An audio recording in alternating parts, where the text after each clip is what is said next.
Dear student, myself Ajit Singh, Assistant Professor, Government Adarsh Girls College, Shopur, Madhya Pradesh, is going to teach you turgor pressure, DPD and water potential in this video lecture. अभी तक हम diffusion, osmosis इन सारी चीज़ों को discuss कर चुके हैं। यहाँ पे हम थोड़ा सा उससे आगे की बातें करते हैं। टर्गर प्रेशर को डिस्कस करने से पहले ये देखिए टर्गर प्रेशर होता क्या है। एक प्लांट सेल है, इस प्लांट सेल में जो वाटर अंदर जाएगा इसका मतलब एंडो ऑस्मोसिस हो रहा है, ठीक है। अब अंदर पानी अगर जा रहा है तो उसको हम एंडो ऑस्मोसिस कहेंगे। जब यहाँ पे एंडो ऑस्मोसिस हो रहा है तो अंदर का जो वॉल्यूम है साइटोप्लाज्म का या वैक्यूल्स हैं, साइटोप्लाज्म वैक्यूल दोनों का ही वॉल्यूम बढ़ेगा, और जब बढ़ेगा तो ये बढ़ा हुआ वॉल्यूम जो है ये अंदर से बाहर की तरफ एक प्रेशर लगाएगा। ये जो प्रेशर है ये कहलाता है टर्गर प्रेशर, टीपी। अब प्लांट में क्या होता है कि प्लाज्मा मेम्ब्रेन के बाहर सेल वॉल देखने को मिलती है, ये इस तरीके से, और सेल वॉल एक रिजिड स्ट्रक्चर है। तो जब अंदर से बाहर की तरफ साइटोप्लाज्म और सेल्स है, अंदर का वॉल्यूम बढ़ने से जब अंदर से बाहर की तरफ प्रेशर पड़ रहा है तो सेल वॉल जो होती है वो इस प्रेशर का विरोध करती है, क्योंकि सेल वॉल एक रिजिड स्ट्रक्चर है। ये सारी कहानी क्यों शुरू हो रही है? क्योंकि सेल के अंदर पानी जा रहा है, एंडो ऑस्मोसिस हो रहा है। तो एंडो ऑस्मोसिस होने के कारण, एंडो ऑस्मोसिस कब होगा? जब इसको हम हाइपोटोनिक सॉल्यूशन में डालें। तो हाइपोटोनिक सॉल्यूशन में बाहर वाटर ज़्यादा है, अंदर कम है, तो बाहर से अंदर की तरफ जाएगा, तो अंदर वॉल्यूम बढ़ा। अंदर वॉल्यूम बढ़ने से अंदर का जब वॉल्यूम बढ़ेगा तो अंदर के कारण, मतलब वॉल्यूम बढ़ने के कारण एक प्रेशर क्रिएट होता है सेल वॉल पे अंदर से बाहर की तरफ, इसको कहते हैं टर्गर प्रेशर।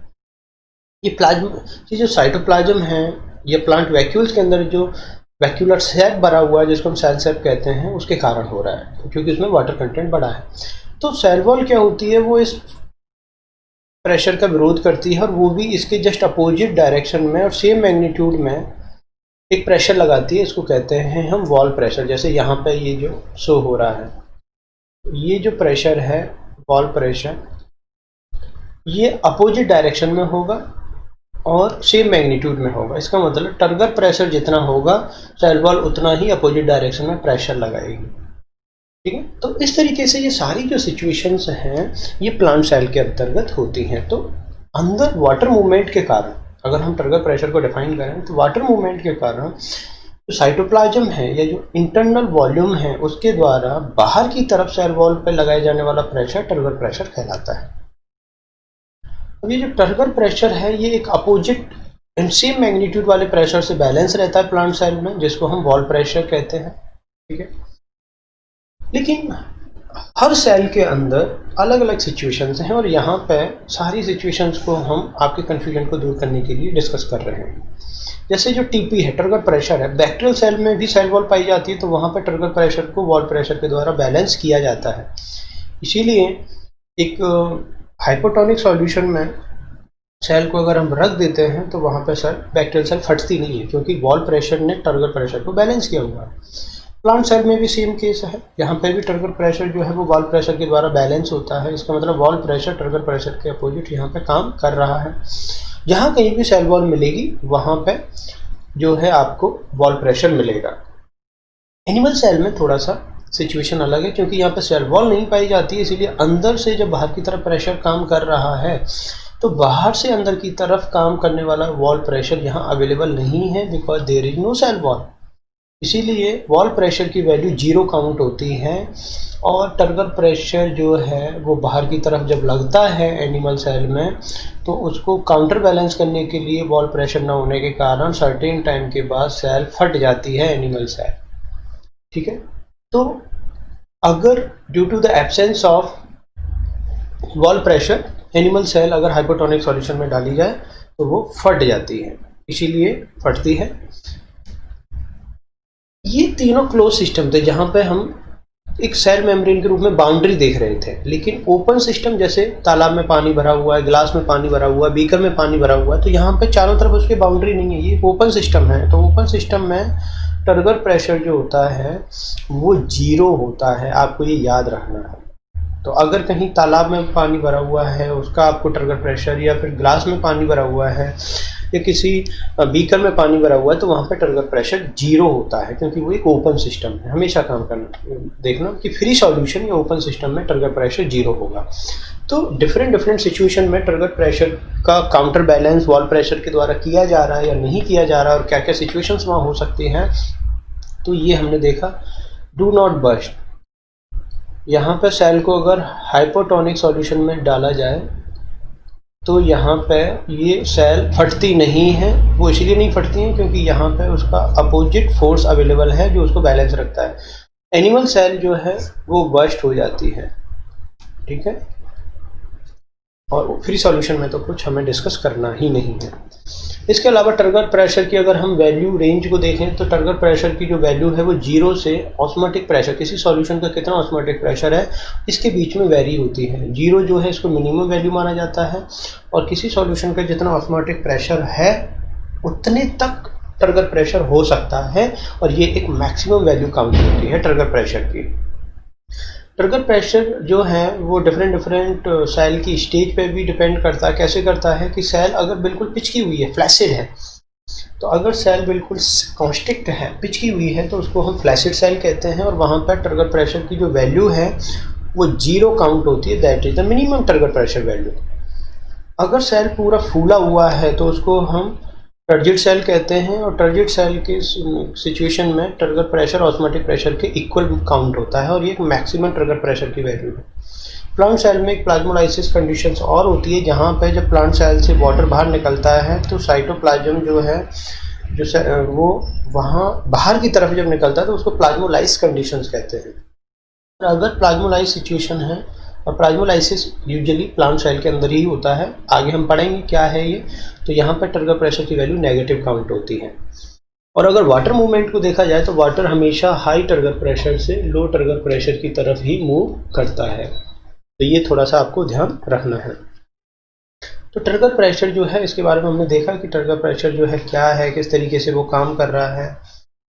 अब अगला जो टर्म है वो है डिफ्यूजन प्रेशर डेफिशिट या सक्शन प्रेशर।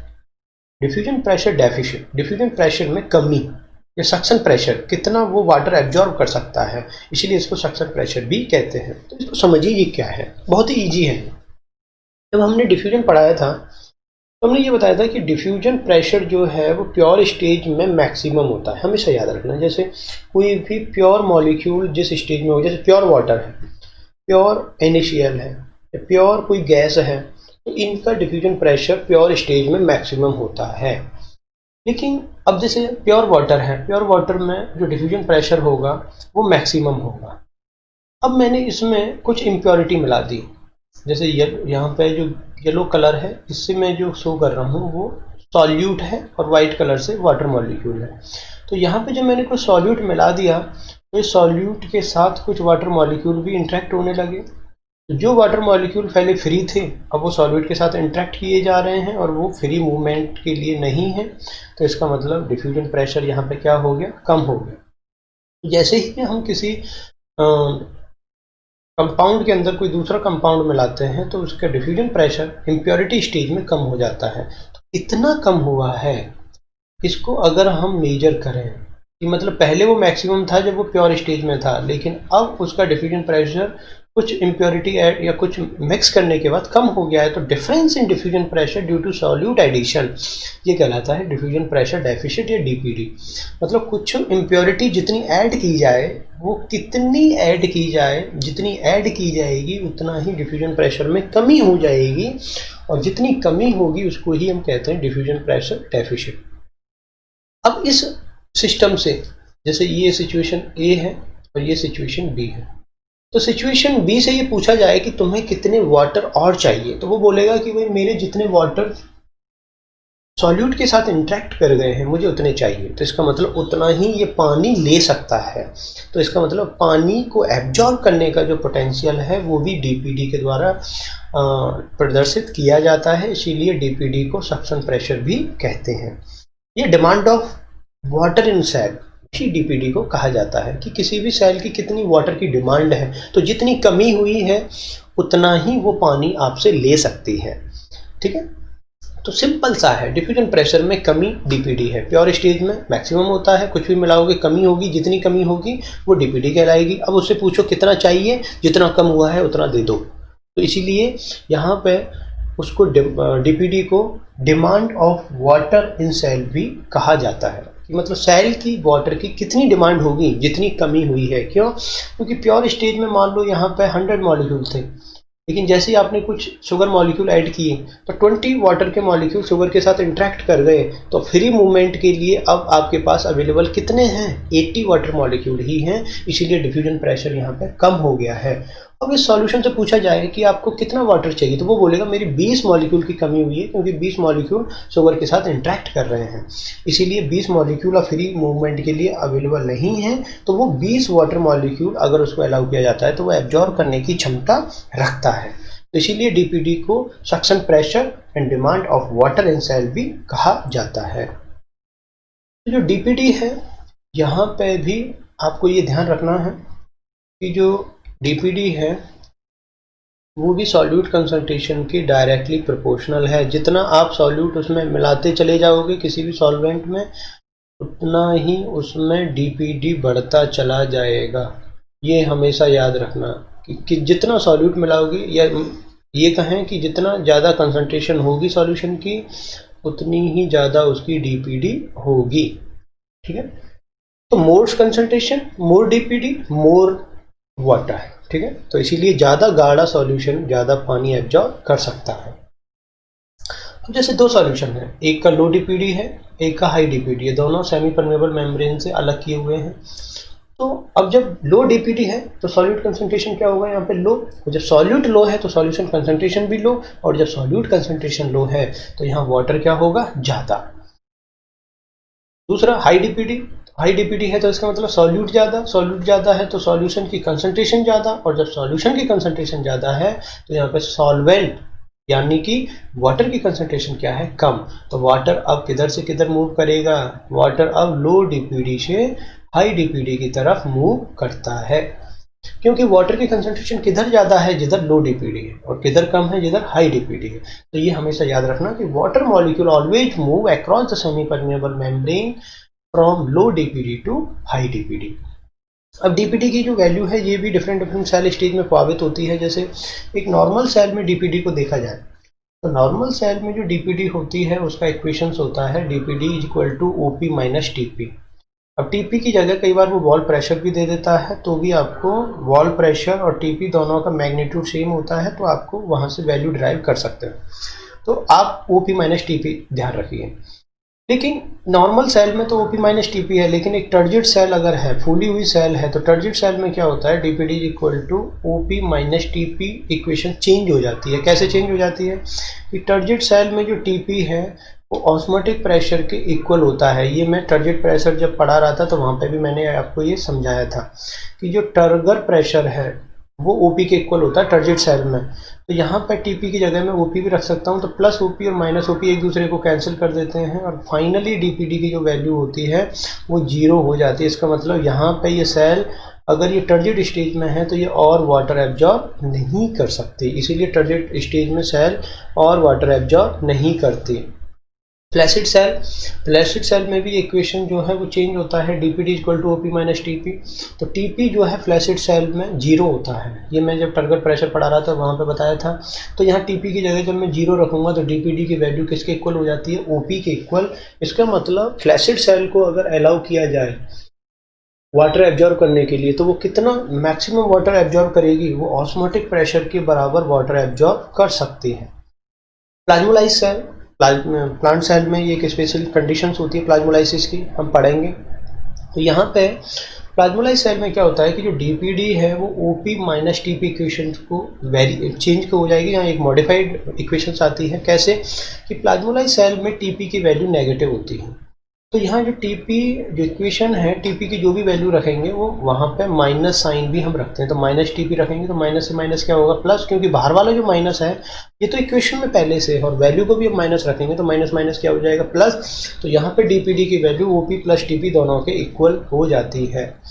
अब जितना डीपीडी होगा उतना ही वो वाटर एब्जॉर्ब कर सकता है, क्योंकि डिमांड ऑफ वाटर जो है किसी भी सेल की वो डीपीडी रिप्रेजेंट करता है। अगर हम इन चारों कंडीशन में डिमांड ऑफ वाटर के सीक्वेंस को देखें तो सबसे ज़्यादा पानी प्लाज्मोलाइज सेल एब्जॉर्ब कर सकती है, क्योंकि वहाँ डीपीडी की वैल्यू ओपी प्लस टीपी के इक्वल है।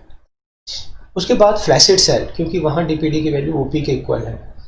फिर नॉर्मल सेल, क्योंकि वहाँ डीपीडी ओपी माइनस टीपी के इक्वल है। और सबसे कम या बिल्कुल ना के बराबर पानी अगर कोई एब्जॉर्ब करता है तो वो टर्जिड सेल करेगी, क्योंकि टर्जिड सेल के अंदर डीपीडी की वैल्यू कितनी होती है 0 होती है। तो आपको कभी भी अगर इस तरीके से सेल की स्टेज बोल के वो क्वेश्चन दे रहा है तो वहाँ पे बहुत सारी वैल्यू वो देगा नहीं। जैसे अगर वो बोल रहा है फ्लैसिड सेल, तो फ्लैसिड सेल के अंदर वो टीपी की वैल्यू नहीं देगा आपको, ये अंडरस्टूड है कि टीपी की वैल्यू फ्लैसिड सेल में 0 है। अगर वो बोल रहा है प्लाज्मोलाइज सेल, तो प्लाज्मोलाइज सेल में जो भी टीपी की वैल्यू है वो नेगेटिव आपको काउंट करके चलनी है, और ये इक्वेशन आपको यूज करना है। अगर वो बोल रहा है टर्जिड सेल, तो टर्जिड सेल के अंदर डीपीडी ऑटोमेटिकली 0 हो जाता है, वो वहाँ पे कुछ भी नहीं देगा, उसके बेस पे वो क्वेश्चन आपसे पुटअप कर सकता है। तो इस तरीके से ये कुछ हमारी जो एक जनरल इक्वेशन थी डीपीडी की, वो किस किस कंडीशन में किस तरीके से वेरी होती है ये हमने देखा। उसके बाद फ्री सॉल्यूशन कि जैसे फ्री सॉल्यूशन कहिए या ओपन सिस्टम कहिए, ठीक है, दोनों ही बातें एक है। तो ओपन सिस्टम में क्या होता है, मैंने बताया था कि जो टर्गर प्रेशर है वो 0 होता है। तो टर्गर प्रेशर अगर 0 है तो वहाँ पे इक्वेशन क्या हो जाएगी, डीपीडी इक्वल टू ओपी। तो जितना ऑस्मोटिक प्रेशर है उतना वो सिस्टम वाटर एब्जॉर्ब कर सकता है, ठीक है। वाटर मूवमेंट को हम देख ही चुके हैं कि वाटर जो है वो low DPD to high DPD ही मूव करता है। अब क्या होता है कि सारी चीजें जो हैं प्रेशर के रेस्पेक्ट में डिफाइन हो रही है। अब तक हमने देखा diffusion pressure, osmotic pressure, diffusion pressure deficit, in terms of pressure we are talking. लेकिन हमेशा जब ये सारी चीज़ें डिफाइन हुई थी इनिशियली, उस टाइम थर्मोडायनेमिक जो है बहुत ज़्यादा बायोलॉजिकल सिस्टम में स्टडी नहीं की गई थी। लेकिन बाद में क्या हुआ कि बहुत सारी चीज़ें प्रेशर के कंटेक्स्ट में कम, एनर्जी के कंटेक्स्ट में ज़्यादा डिफाइन होने लगी। और जब थर्मोडायनेमिक्स के कंटेक्स्ट में चीज़ें डिफाइन होने लगी तो वहाँ चीज़ों को हम एनर्जी के टर्म्स में डिफाइन करने लगे, और वहाँ से फिर एक नई टर्म्स का जन्म होता है, and that is water potential. Potential means energy, किसी भी सिस्टम के पास कितनी एनर्जी है। अगर मैं ये बोलता हूँ कि मेरे पास इतना पोटेंशियल है, इट मीन्स मैं ये बोल रहा हूँ कि मेरे पास इतनी एनर्जी या इतनी ताकत है, कितनी ताकत है, राइट। तो वाटर पोटेंशियल जो है ये बड़ा कंफ्यूज करता है स्टूडेंट को। इसको आपको अच्छे से समझना है और बहुत ही इजी है। इसको ऐसे समझिए कि दो कंडीशन है, प्योर वाटर और सॉल्यूशन। सॉल्यूशन में प्योर वाटर नहीं है, सॉल्यूशन के अंदर वाटर प्लस सॉल्यूट है, ठीक है। तो यहाँ पे क्या है, H2O प्लस सॉल्यूट। तो वो डीपीडी वाला ही मैटर है, बस इसको हम एनर्जी के टर्म्स में बात कर रहे हैं। बात वही है डीपीडी की। जैसे अगर प्योर वाटर है तो यहाँ पे वाटर सारे के सारे मॉलिक्यूल फ्री हैं और वो फ्री मूव कर रहे हैं। इसका मतलब सारे वाटर मॉलिक्यूल जब फ्री हैं तो यहाँ पे वाटर मॉलिक्यूल की जो एनर्जी है वो मैक्सिमम है।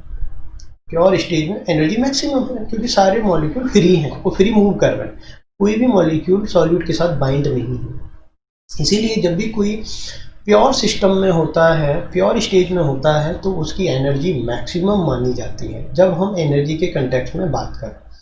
क्यों? क्योंकि प्योर स्टेज में होने के कारण उसके सारे मॉलिक्यूल फ्री स्टेज में हैं, कोई दूसरे मॉलिक्यूल के साथ इंटरेक्ट नहीं कर रहा है। दूसरे मॉलिक्यूल की जब भी मैं बात करता हूँ तो अदर देन दिस, जैसे वाटर की बात कर रहा हूँ तो वाटर के अलावा उस सॉल्यूशन में कुछ और है नहीं, उसमें कुछ और है नहीं, तो सारे वाटर मॉलिक्यूल फ्रीली मूव कर रहे हैं, तो मैक्सिमम एनर्जी काउंट होती है।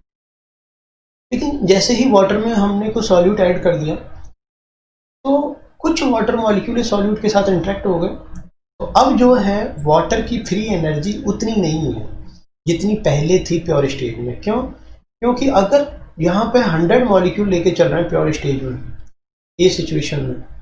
तो यहाँ पे बी में जब हमने सॉल्यूट ऐड किया तो सपोज करो यहाँ पे 20 वाटर मॉलिक्यूल सॉल्यूट के साथ इंटरेक्ट हो गए, तो फ्री मूवमेंट के लिए अवेलेबल कितने हुए? 80।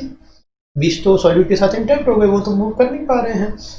तो इसका मतलब यहाँ पे वाटर की जो ताकत है वो कम हुई है, वाटर की फ्री एनर्जी कम हुई है, क्योंकि all water molecules are not free. तो दोनों ही स्टेज में फ्री एनर्जी का जो डिफरेंस है उसको कहते हैं वाटर पोटेंशियल, कि कितना वाटर पोटेंशियल कम हो गया है। अब वही डीपीडी वाला मैटर, इससे पूछा जाए कि भाई कितना ताकत तुम्हें चाहिए पानी, तो वो बोलेगा कि भाई जितना मेरा कम हुआ है उतना मुझे दे दो। तो कितना कम हुआ है? जितना वाटर पोटेंशियल की वैल्यू आ रही है, क्योंकि ये जो डिफरेंस है कमी वाला, ये वाटर पोटेंशियल को शो कर रहा है। तो difference in free energy of pure water and it's respective solution. Water और वाटर के सॉल्यूशन की फ्री एनर्जी में जितना डिफरेंस होता है उसको हम वाटर पोटेंशियल कहते हैं। और डीपीडी वाला ही वो मैटर, अगर हम इसी चीज़ को प्रेशर के रूप में बात करते तो ये डीपीडी कहलाता है, जिसको हम जस्ट अभी डिस्कस किए। लेकिन जब हम इसी चीज़ को एनर्जी के टर्म में देखते हैं तो ये वाटर पोटेंशियल कहलाता है। इसका मतलब डीपीडी और वाटर पोटेंशियल एक ही चीज़ है, बस उनका पॉइंट ऑफ रेफरेंस चेंज हो गया है। अगर प्रेशर के रूप में बात कर रहे हैं तो डीपीडी, अगर एनर्जी के टर्म्स में बात कर रहे हैं तो वाटर पोटेंशियल। वाटर पोटेंशियल को बार या पास्कल में मेजर किया जाता है, ये इसकी एक यूनिट है, और इसको जो शो किया जाता है वो है साई से, साई डब्ल्यू।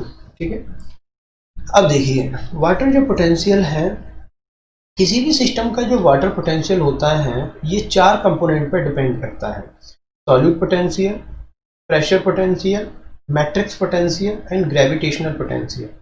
साई डब्ल्यू को हम वाटर पोटेंशियल कहते हैं, साई एस को सॉल्यूट पोटेंशियल कहते हैं, साई पी को प्रेशर पोटेंशियल कहते हैं, साई एम को मैट्रिक्स पोटेंशियल कहते हैं, साई जी को ग्रेविटेशनल पोटेंशियल कहते हैं।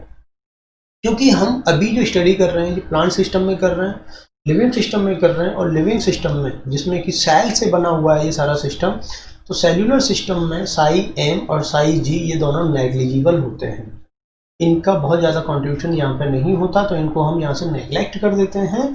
और फाइनली हमारी जो इक्वेशंस बन के आती है वो है water potential psi W is equal to psi S plus psi P. यहाँ पे psi W water potential is psi S solute potential and psi P is the pressure potential कहलाते हैं। तो ये किस तरीके से, देखिए साई जो डब्ल्यू है जिसको हम वाटर पोटेंशियल कह रहे हैं ये डीपीडी के ही इक्वल है, बट साइन अपोजिट है। ये मैं अभी डिस्कस कर ही चुका हूँ कि हम प्रेशर के रूप में बात करें तो वो चीज़ डीपीडी कहलाती है, एनर्जी के टर्म्स में बात करें तो वो वाटर पोटेंशियल कहलाती है। इसका मतलब वाटर पोटेंशियल और डीपीडी एक ही चीज़ है, बस दोनों के अंदर साइन का डिफरेंस है। तो इस तरीके से जो भी डीपीडी की वैल्यू है उसमें नेगेटिव आप लगा दीजिए और वो साई डब्ल्यू बन जाएगा। सॉरी, साई, यहाँ पे एक थोड़ा सा मिस्टेक किया है हमने, साई एम नहीं, ये साई डब्ल्यू आएगा बच्चों। तो साई जो डब्ल्यू है उसकी जो वैल्यू अगर आपको कभी कैलकुलेट करनी पड़े तो एनर्जी के टर्म्स में कैलकुलेशन क्या है, थोड़ी सी टफ होती है। तो आपको क्या करना है, डीपीडी की वैल्यू कैलकुलेशंस इजी होती है, तो डीपीडी की वैल्यू कैलकुलेट करो और डीपीडी की वैल्यू में आप जो है माइनस साइन लगा दो, वही वाटर पोटेंशियल की वैल्यू बन जाती है। ठीक है, water potential of any solution वो ऑलवेज नेगेटिव होगा, क्योंकि प्योर वाटर की वाटर पोटेंशियल 0 होता है। ठीक है, तो ये याद रखना कि प्योर वाटर सॉल्यूशन का तो ऑलवेज नेगेटिव होगा और प्योर वाटर का वाटर पोटेंशियल जो है वो ऑलवेज 0 होता है। ठीक है, तो ये चीज़ें हमेशा याद रखना। अब प्योर वाटर का 0 होता है और ये मैक्सिमम होता है, ये भी याद रखना। और मैक्सिमम जो है इससे ज़्यादा नहीं हो सकता, मतलब किसी भी सिस्टम का वाटर पोटेंशियल 0 से ज़्यादा नहीं हो सकता, क्योंकि 0 जो है वो प्योर वाटर का होता है और ये मैक्सिमम होता है। और इसमें कुछ भी अगर आप ऐड करोगे तो इसमें कमी आएगी और वो कमी नेगेटिव के रूप में हम शो करते हैं। इसीलिए किसी भी सॉल्यूशन का जो वाटर पोटेंशियल होता है वो नेगेटिव वैल्यू आती है। अब इसके 2 कंपोनेंट हैं, एक तो है ऑस्मोटिक पोटेंशियल या सॉल्यूट पोटेंशियल। किसी भी सॉल्यूट को डिजॉल्व करने का जो पोटेंशियल है वो सॉल्यूट पोटेंशियल कहलाता है। तो जो सॉल्यूट पोटेंशियल है वो ऑस्मोटिक प्रेशर के माइनस साइन के इक्वल होता है। ठीक है, इसका मतलब मोर osmotic pressure less solute potential, उल्टा चलते हैं, मतलब सॉल्यूट पोटेंशियल और सॉल्यूशन की कंसंट्रेशन उल्टा चलते हैं। कैसे कि अगर सॉल्यूट कम है तो वहां पे सॉल्यूट पोटेंशियल क्या होगा, देखिए अगर सॉल्यूट कम है तो ऑस्मोटिक प्रेशर भी वहां पे क्या होगा, कम होगा, क्योंकि ऑस्मोटिक प्रेशर भी सॉल्यूट की कंसंट्रेशन के डायरेक्टली प्रोपोर्शनल होता है। तो जब ऑस्मोटिक प्रेशर कम हो, सॉल्यूट कम है तो ऑस्मोटिक प्रेशर भी कम होगा, और ऑस्मोटिक प्रेशर अगर कम है तो सॉल्यूट पोटेंशियल इसका उल्टा है, क्योंकि माइनस साइन लगा हुआ है, तो मोर सॉल्यूट पोटेंशियल। तो यहाँ पे सॉल्यूट जो पोटेंशियल वो क्या हो जाएगा, ज़्यादा हो जाएगा। अगर सॉल्यूट ज़्यादा है तो यहाँ पर ऑस्मोटिक प्रेशर भी क्या हो जाएगा, ज़्यादा हो जाएगा, क्योंकि तो ऑस्मोटिक प्रेशर सॉल्यूट कंसंट्रेशन की डायरेक्टली प्रोपोर्शनल है। और अगर ऑस्मोटिक प्रेशर ज़्यादा है तो ऑस्मोटिक प्रेशर ज़्यादा होने के कारण सॉल्यूट पोटेंशियल क्या हो गया, कम हो गया, क्योंकि ये दोनों एक दूसरे के अपोजिट चलते हैं। माइनस साइन का मतलब यही है। इसको एक सिंपल एग्जांपल से और समझिए, क्योंकि ये बड़ा ये टेक्निकल पार्ट है। जैसे एक वाटर का गिलास है, ठीक है, इसमें प्योर वाटर है, एक गिलास है जिसमें प्योर वाटर भरा हुआ है, इसको नाम दे दिया ए। एक दूसरा गिलास है बी, इसमें ग्लूकोज सॉल्यूशन भरा हुआ है, ठीक है, इसमें ग्लूकोज सॉल्यूशन भरा हुआ है। वॉल्यूम इक्वल है, सेम वॉल्यूम, राइट, यहाँ तक भरा हुआ है और ये भी इतना ही वॉल्यूम है और यहाँ तक भरा हुआ है। अब इन ए और बी में मैं ये बोलूँ कि मुझे शुगर डिजॉल्व करना है, तो शुगर को डिजॉल्व करने का पोटेंशियल किस में ज़्यादा है, तो यहाँ ए के अंदर बिल्कुल भी पहले से कोई सॉल्यूट नहीं है, तो ये ज़्यादा शुगर को डिजॉल्व कर सकता है। इसका मतलब इसका सॉल्यूट जो पोटेंशियल है वो ज़्यादा है, क्योंकि इसमें सॉल्यूट पहले से मौजूद कम है। वही तो बोल रहा है कि लेस सॉल्यूट मोर सॉल्यूट पोटेंशियल, क्योंकि ये ज़्यादा सॉल्यूट को डिजॉल्व करने का पोटेंशियल रखता है। अब बी सिचुएशन की बात करो कि भाई ये तो ग्लूकोज सॉल्यूशन है, ग्लूकोज सॉल्यूशन में पहले से ही काफ़ी शुगर डिजॉल्व है। अब इसमें मैं अगर शुगर डिजॉल्व करना चाहूँगा तो उतना शुगर डिजॉल्व यहाँ नहीं हो पाएगा जितना ग्लास ए के अंदर हो गया था। इसका मतलब यहाँ पर सॉल्यूट ज़्यादा होने के कारण इसका एक्स्ट्रा सॉल्यूट डिजॉल्व करने का पोटेंशियल कम हो गया है। इसीलिए देखो यहाँ मोर सॉल्यूट लेस सॉल्यूट पोटेंशियल, क्योंकि यहाँ पहले से ही चीनी घुली हुई है, इसलिए और चीनी घुलने का पोटेंशियल इसका कम हो गया है। तो ये इक्वेशन ये कह रही है। कई बार वो दो डायग्राम दे देता है और दोनों में इस तरीके से स्टेज दे देगा कि प्योर वाटर है और ये इम्प्योर है, तो किधर जो है सॉल्यूट पोटेंशियल ज़्यादा होगा या कम होगा। तो इस तरीके से आपको आइडेंटिफाई करना है और ये बड़ी कंसेप्चुअल चीज़ें बनती हैं यहाँ पर, ठीक है। सॉल्यूट जो पोटेंशियल है वो कंसंट्रेशन ऑफ सॉल्यूट को रिप्रेजेंट करती है, ये चीज़ हम डिस्कस कर ही चुके हैं। अब प्रेशर पोटेंशियल, प्रेशर जो पोटेंशियल है ये टर्गर प्रेशर के इक्वल होता है। जितना टर्गर प्रेशर होगा उतना क्या होगा, प्रेशर पोटेंशियल होगा, ठीक है। तो टर्गर प्रेशर की क्या डिफरेंट स्टेज में क्या क्या सिचुएशंस हैं वो हम पढ़ ही चुके हैं कि फ्लैशिट के अंदर टर्गर प्रेशर 0 होगा, टर्जिड सेल में ऑस्मोटिक प्रेशर के इक्वल होगा, तो वहाँ से आप टर्गर प्रेशर की वैल्यू कैलकुलेट कर सकते हो। प्रेशर पोटेंशियल और सॉल्यूट पोटेंशियल की वैल्यू आप यहाँ एनर्जी के कंटेक्ट में अगर डायरेक्टली कैलकुलेट करते हो तो बड़ा टफ हो जाता है। इसलिए कभी भी अगर आपको क्वेश्चन दिया हुआ है और वहाँ आपको साई एस और साई पी या साई डब्ल्यू इनकी वैल्यू की ज़रूरत है, तो आप इनको टीपी, ओपी और डीपीडी से कैलकुलेट करें, क्योंकि डीपीडी, ओपी, टीपी इनसे कैलकुलेशंस इजी है। और फिर आप इन इक्वेशंस के रूप में, जैसे अगर टीपी की वैल्यू आ गई है तो टीपी की वैल्यू डायरेक्टली साई पी के इक्वल है, तो जो भी टीपी की वैल्यू होगी वो साई पी को शो करेगी। जो भी ऑस्मोटिक प्रेशर की वैल्यू होगी उसमें माइनस साइन लगा दीजिए, वो साई एस को शो करेगी। जो भी डीपीडी की वैल्यू होगी उसमें माइनस साइन लगा दीजिए, वो साई डब्ल्यू की वैल्यू होगी। तो इस तरीके से आप कैलकुलेट कर सकते हैं। अब यहाँ पर जैसे दो सॉल्यूशन है, एक का लो वाटर पोटेंशियल है, एक का हाई वाटर पोटेंशियल है।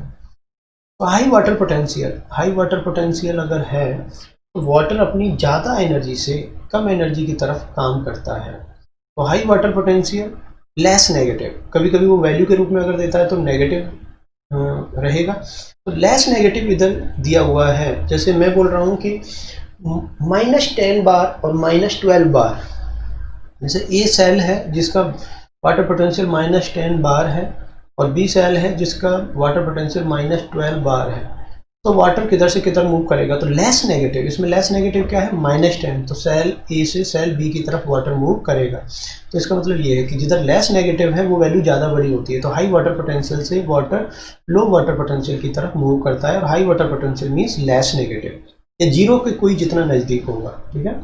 तो इस तरीके से कई बार वो क्वेश्चंस आपको दे देता है, आपको इस तरीके से चीज़ें याद रखनी है। तो water potential, potential means energy, तो इस तरीके से आपको चीज़ें ध्यान रखनी है।